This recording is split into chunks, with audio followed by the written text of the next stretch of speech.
Hi, it's Jan Beta, and this is the Marantz 2252B, which is one of my absolute dream receivers. It is a pretty powerful thing, pretty expensive. This is the much rarer black European version of it. Usually it is silver. Was made in the last years that Marantz made really good stuff. After that, it was bought out by Philips, I believe, and they started using their own blueprints for the new amplifiers that look very similar to these, but are inferior technically. So this is the good stuff.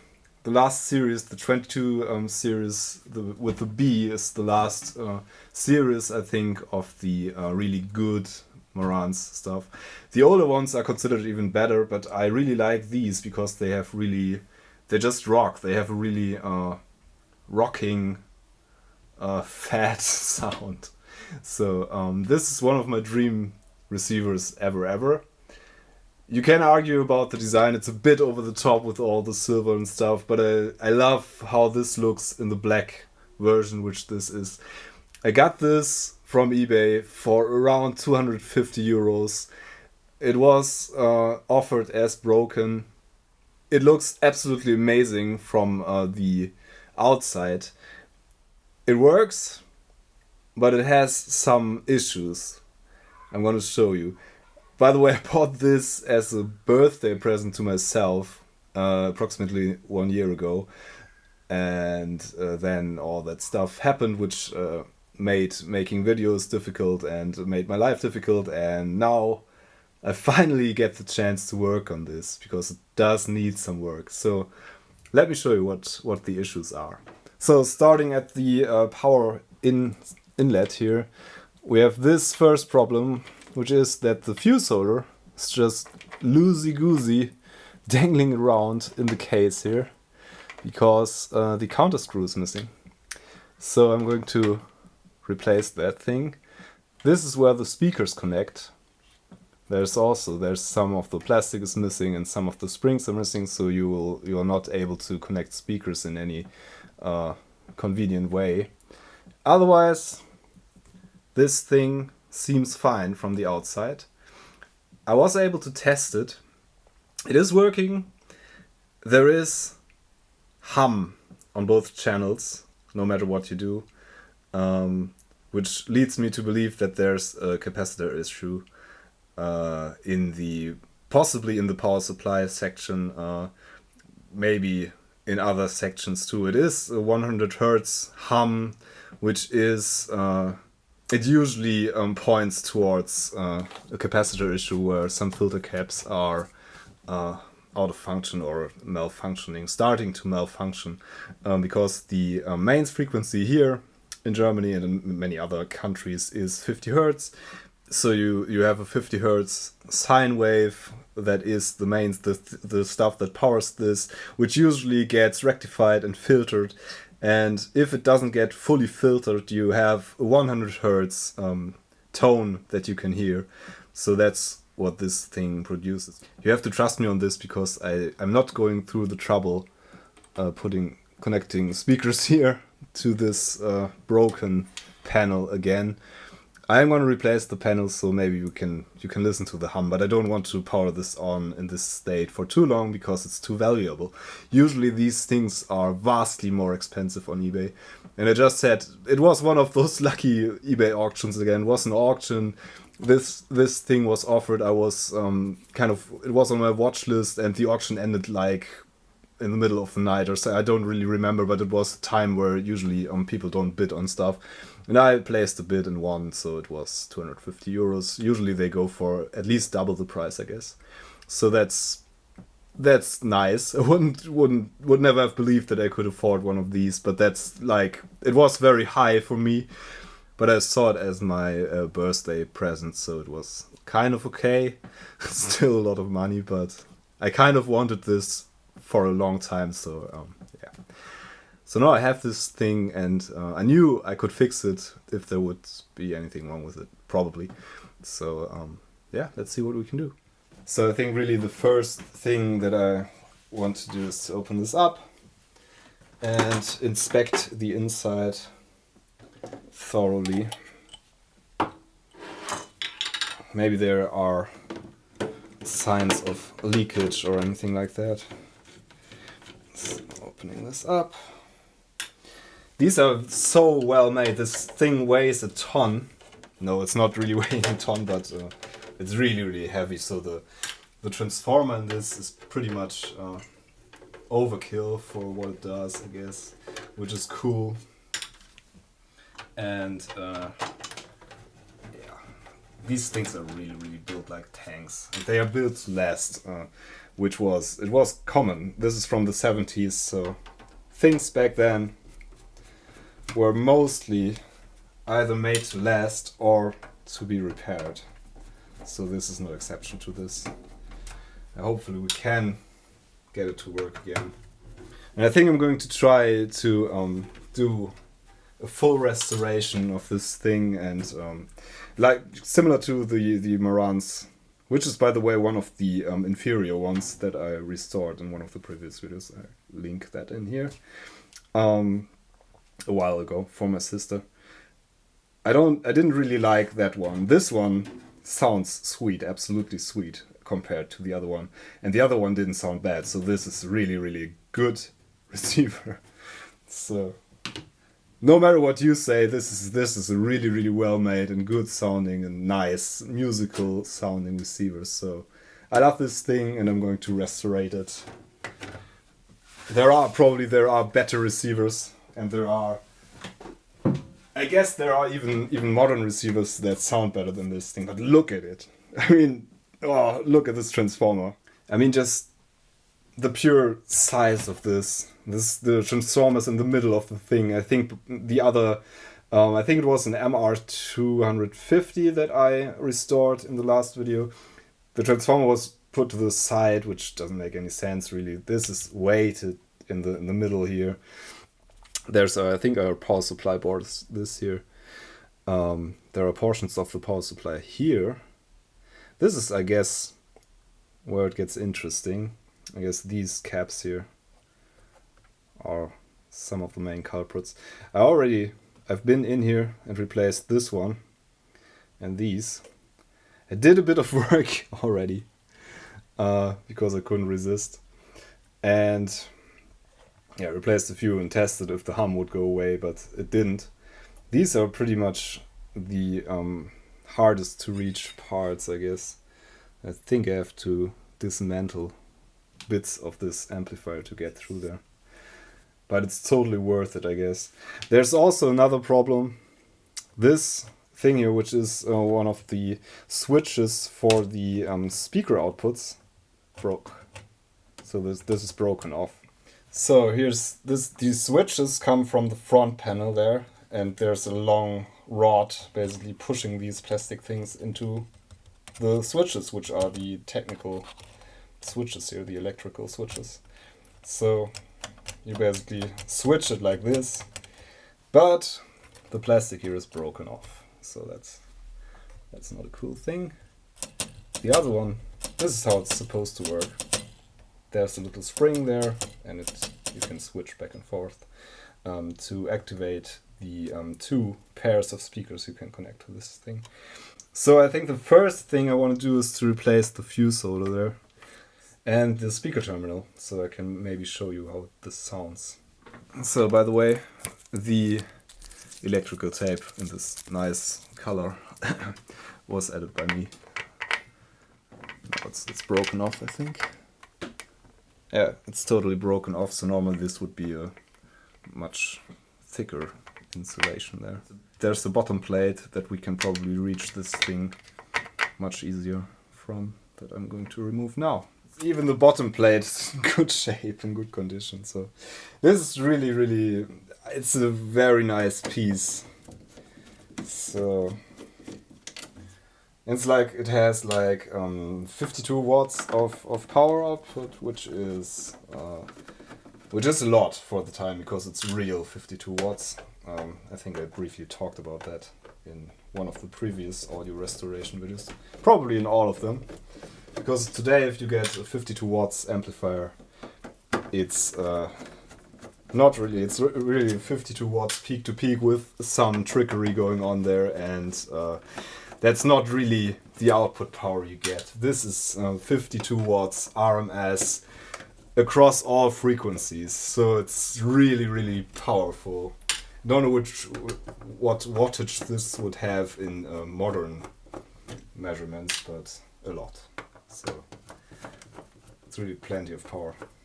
That's a pretty sturdy construction. Okay. So we don't have to unscrew that. So yeah, there's a little rod that stabilizes the whole backplate, which is pretty nice. These are rubber standoffs to support the transformer. Just look at these massive filter caps. So here's my hand in comparison. These are massive. They are, yeah. Don't have any finger that comes close. Like 2 fingers wide and a whole finger long. Wow. Yeah. And I can reach the fuse holder from here pretty nicely. Let's see. Okay, so here's our mains cable, as you can see, and there's our fuse holder. So I can just pull it out, I guess. Yep. And then work on it. That's pretty cool. That's convenient. So yeah, as you can see here, there's definitely a whole part of it that just broke off. So there you can see it. So I'm just gonna replace this with a new one that hopefully fits. So here's the new one, which is a modern one. It's pretty similar, but it's obviously not the same, but it's going to fit, I guess. I think it's pretty much the same diameter. Let's see. That's totally going to do. Nice. Well, yeah, so that's what usually happens. Usually edit that out. So I am going to desolder the cables from the old one and solder them to the new one.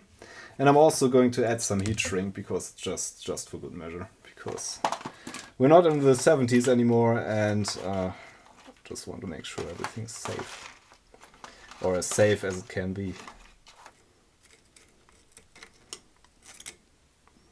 So there we go. That's desoldered. So let's solder on the new one. Nice little blob here.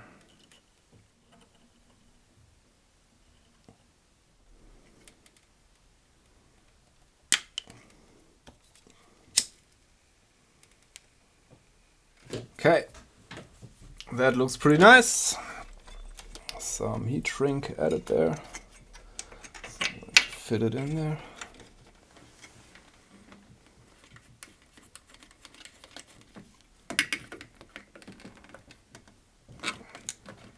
Yep, that's rock stable, I'd say. So that's cool. Yeah, I might replace this one because it doesn't look that authentic, but it's going to work very well electrically.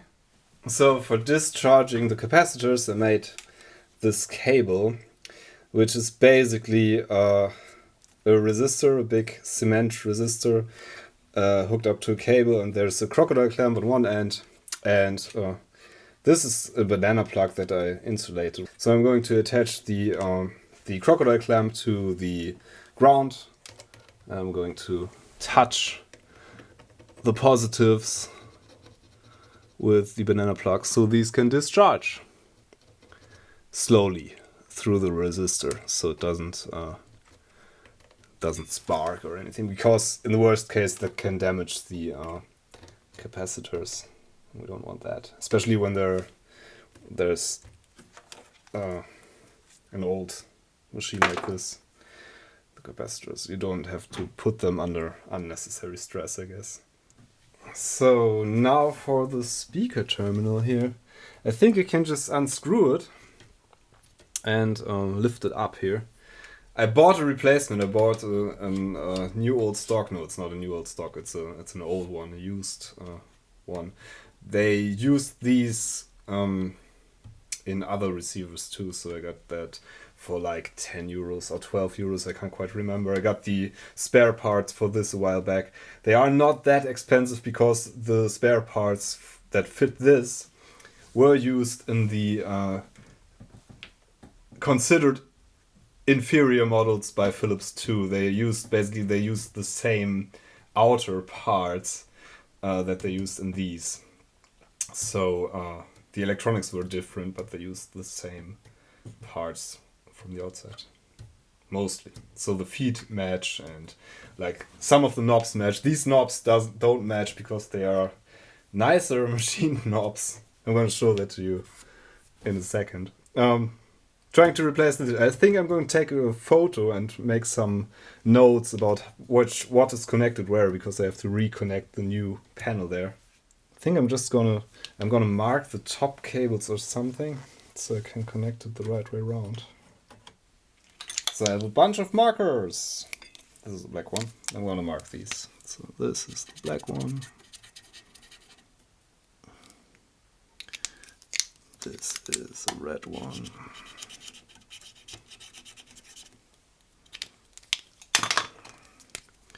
This is a blue one. I just realized this is the kind of things you do when you had a long work day. Just realized I don't need another color because, of course, if I mark 3 of the 4 yellow wires, I don't necessarily have to mark the 4th one because it is the one unmarked, which makes it marked as the unmarked one. Yeah, you probably get my drift there. Sorry. So it seems like the middle pins here are the ground wires. The bottom ones make the connection to the circuitry and then are just connected through to the top ones here. And I think the bottom ones are soldered on. Yeah, they are definitely soldered on. The other stuff is wire wrap, which I have to unwrap and then solder on, because I have an unwrapping tool and I don't have a wrapping tool for wire wrap. But I can probably unwrap these and have nice long cables to solder to. And I think I can just desolder the bottom ones and pull them out with my pliers. I hope so, at least. So this is really difficult to get on camera. I don't know if I can make it while I'm still able to work there. Let's see. Heating up the solder there. Yep. Okay. There we go. That's kind of easy. Okay. So the ground connection is gone. Okay. So here comes the unwrapping tool.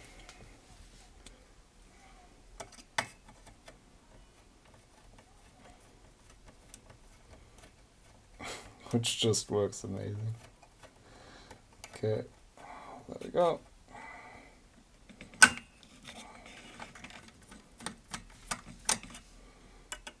This just works amazingly well, as if it's made for the job, which it is.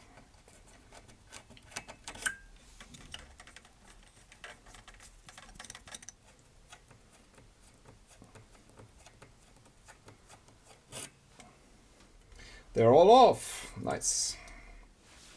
Okay, now unscrewing the whole terminal there. Oh, these are actually 2 terminals, I guess. Okay, so we can... Ah, that's pretty neat. So we take them out one by one. Okay. I'm also going to keep these, of course, because they make good spares. Let's get the spare ones. Okay, here's the spares, and I think they already have the ground wiring on there, which would make this... Yeah, they do. That's cool. That's pretty cool. Okay. So yeah, this is pretty nice though. Nice. Okay. So I think I can probably just put them in there. That's really handy. So I can... That's the most gruesome part, I guess. The other stuff can just be soldered on. That's nice. Okay, let's do it.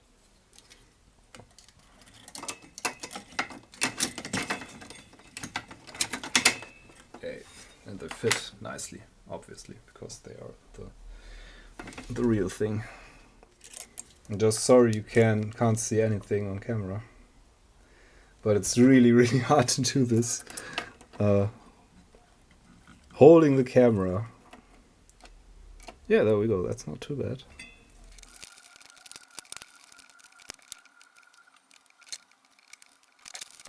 Okay, I think I'm going to add the screws now. So it's secured in there. And then I can add the other connections. Good as new! No, not quite yet. So, alright, let's look at the photograph. Let's see which one connects where.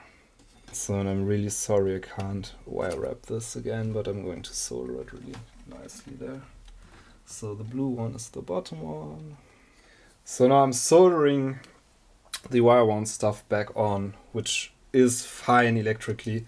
Ideally you would wire wrap it again, but can't do it without the right tool, I guess. So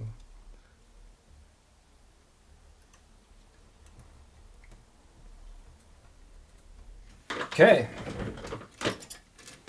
I got it all connected back up. Yippee! Okay, I now have my test speakers hooked up to the just repaired terminal there. Yeah, let's see what it does, I guess. Hope it doesn't blow up. No, it didn't. Okay. And it starts humming right away. But it sounds great. And it has some hum on the output. Which isn't that bad really, but it is there. So I'm trying to capture the hum. I'm just turning up the volume really loud. There's a bit of noise. And like this frequency hum, which is 100 Hertz. So it's probably some capacitor issue. So I just got a bit stuck because I was testing this thing and yeah, I kept listening to it for an hour or so because it just sounds so sweet. Despite the hum that there still is, because I didn't do any further work. Just listen to music. So now I'm going to replace some of the capacitors, I guess. So it is, I think, these capacitors here in this area that I didn't replace yet. I replaced the ones I could reach here. These I couldn't reach because basically you have to, I think you can just remove the whole plate here and then maybe put it sideways. Okay, basically it's not that trivial to remove this board here, which is the the power supply board where the rectification and stuff like that happens, because these are soldered to the board. Should discharge these again. I will discharge them in a second. They are soldered onto the board, so I might just desolder them and get on with it. But I think they are also, wow, that's pretty. I think it might be easier to remove these so I can reach the board from here. Might just be possible. Yeah, that might work. That might work. I think I can reach these screws with a small screwdriver. Yeah, that should be no problem. And then there's screws on the other side, and then I can maybe remove this whole bracket and just turn it up. That might be the easiest way to get on there. Okay, trying to remove these two screws. This one's gonna be hard because the board is right there. But I think I can poke through there. I should definitely discharge the large caps again before I do any work there. So hold on a second. This one should be easier. Yep. Okay, it's turning. It's moving. It is moving!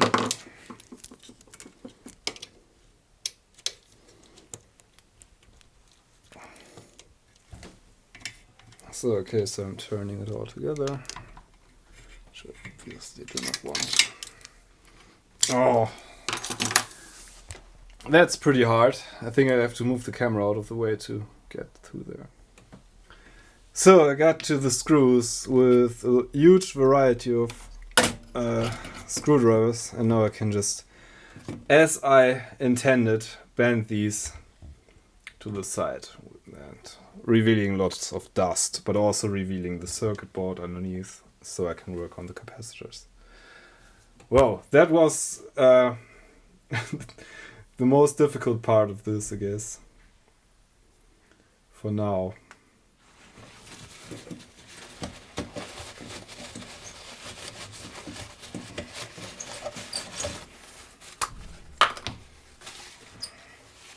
So I'm not quite sure.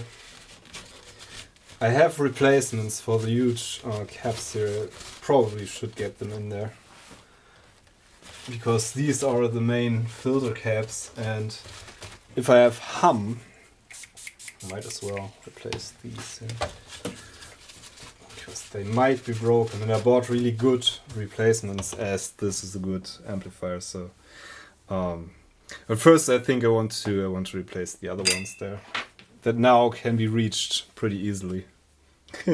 Hopefully. So firing up the desoldering station for this job, I guess, and the soldering iron, and then we're going to see how it goes.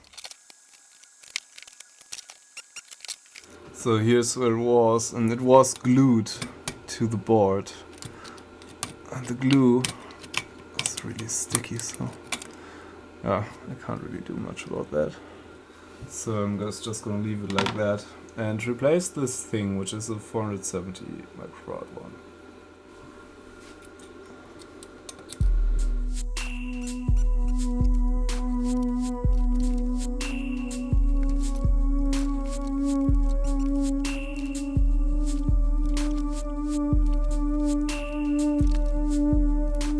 So this last one I removed definitely looks like it's bulging on the bottom, which is pretty common for these, because they don't have, the modern ones usually have indentations here, so that if they bulge, they do that on top, so the gas can get out and stuff like that. The old ones don't have that, and sometimes they get bulgy on the bottom, so you can't really see. This one might have leaked some electrolyte. There's some corrosion going on there, but it's pretty hard to tell because there's a lot of glue on the board to glue the bigger caps in. Discovery Houston, 20 seconds to LOS Tigris. Contact, nice to be in orbit.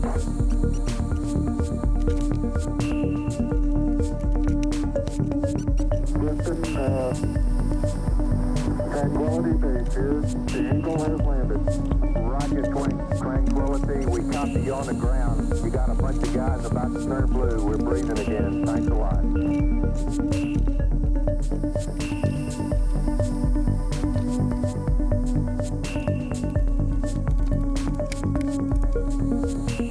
So I managed to put new capacitors, electrolytic capacitors, in this power supply and amplifier board.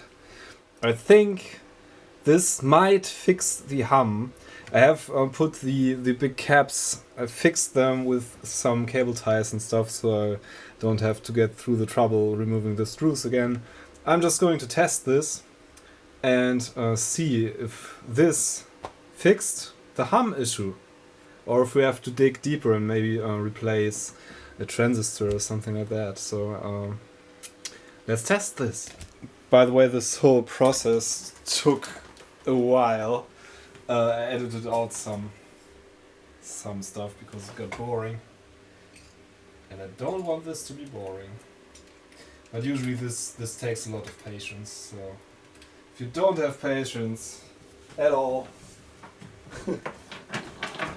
don't do vintage audio restorations. Okay, so I got this hooked up to the speakers again. I'm gonna hook it up to the power. Let's apply it again. And see if this blows up. Okay, engage safety squints. Yep, and the relay still clicks. And it's absolutely silent. Which is, of course, absolutely brilliant, because before it was humming. Yep, it works again. So this fixed the hum. It was a capacitor issue, like I suspected. That usually that's the case. If you got 100 Hertz hum, something's wrong with the filtering in the power supply. It's the middle of the night now, we should stop this restoration at this point. There's going to be another part of this where I fix the lights and replace the remaining caps, I guess. This is fixed now, for now, and I can probably use it, which is great because I don't have a proper amplifier at the moment. So this is very nice, and I'm really glad I fixed this beauty and beast, and it's all at the same time, basically. It's a loud receiver that's pretty beautiful. So yeah, thanks for watching. Stay tuned for more.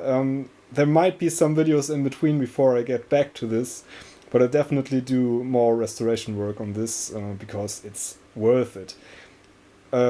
Really glad I fixed this. So much for now. If you like this, remember to give it a thumbs up. Maybe subscribe to my channel. There's a lot of audio stuff and retro computer stuff on here. And a bit of other stuff. If you really like this, support my work on Patreon.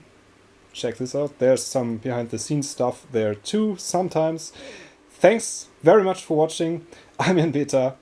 See you next time. Bye.